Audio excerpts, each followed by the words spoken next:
بڑی توجہ سے سننا،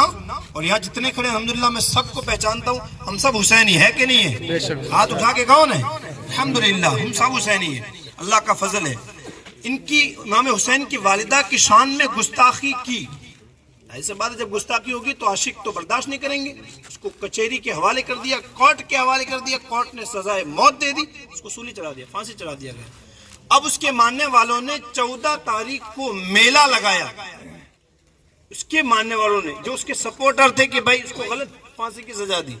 ہم تو نہیں کہتے نا، اس کو تو یقیناً یہ سزا دی، یہ تو کوئی سزا نہیں ہے، قیامت میں اس کو پتا چلے گا کہ سیدہ پاک کی گستاخی کا سزا کیا ہوتی ہے، لیکن جہنم کا سب سے بدترین طبقہ اس کے حوالے کیا جائے گا، وہاں اس کو عذاب دیا جائے گا۔ اس کے ماننے والوں نے جو اس کے سپورٹر تھے کہا کہ نہیں اس کو غلط سزا دی، لہذا اس کے سپورٹ میں میلہ لگایا جس کو بسنت میلہ کہا گیا، اور اس میلے میں پتنگ بازی کا رواج شروع ہوا۔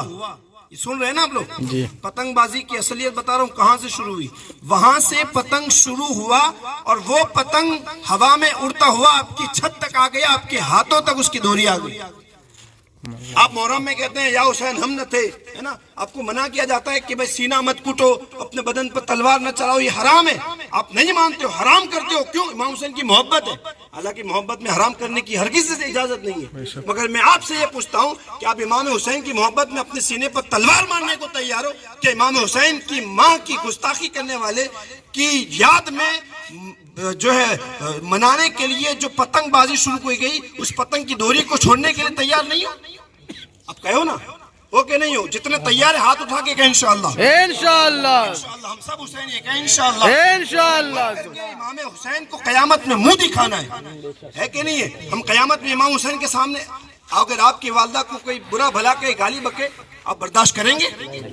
نہیں کریں گے۔ اچھا جو اس کا سپورٹ کرے اس کو برداشت کریں گے؟ نہیں کریں گے۔ آپ غور تو کرو، امام حسین کی والدہ کی گستاخی کرنے والے کی یاد ہم چھتوں پر چڑھ چڑھ کے، اچھا مفت میں بھی نہیں، پیسہ دے دے کر کے، اپنا وقت برباد کر کر کے، اور پھر اللہ بچائے کیسی کہ اپنے گھر کی عورتوں کو بھی چھت پر لے جانے کی، ٹیپے بجانے کی، اور اللہ کی پناہ لوگ فجر میں اذان ہوتی ہے،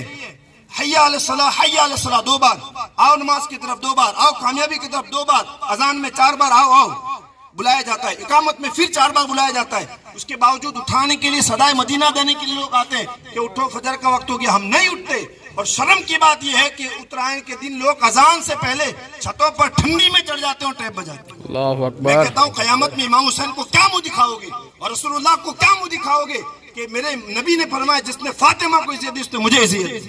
نے مجھے تکلیف پہنچائی، اور جو نبی کو تکلیف پہنچائے وہ یقیناً جہنمی ہے، بے ایمان ہے تو یقیناً جہنمی ہے۔ لہٰذا میں آپ کی بارگاہ میں یہ علماء کرام اسی لیے آئے ہیں کہ ان خرافات سے آپ کو بچائیں، اور ان گستاخی والے دنوں کو آپ ہرگز نہ منائیں، ہے نا۔ آپ ہاتھ اٹھا کے کہیں انشاءاللہ، کون کون نہیں چکائے گا پتہ انشاءاللہ، ہے نا۔ اب دیکھو آپ کو علم نہیں ہوگا، آپ نے چکا لیا، ہم سب توبہ کرتے ہیں ان علماء کرام کی موجودگی میں کہ اللہ پاک ہم نے جو جانے انجانے میں جتنے گناہ کیے مولا ہم سب کے گناہوں کو معاف فرمائے۔ ہم سب توبہ کرتے ہیں مولا سیدہ پاک خاتون جنت سیدہ فاطمہ طاہرہ سلام اللہ علیہا کے صدقے میں مولا، اور ان کے شہزادوں کے صدقے میں ہماری توبہ کو قبول فرما، اور انشاءاللہ ہم نیت کرتے ہیں کہ نہ خود چکائیں گے نہ دوسروں کو چکانے دیں گے انشاءاللہ۔ اب میں آپ کا شریعت حکم بیان کر دوں، پتنگ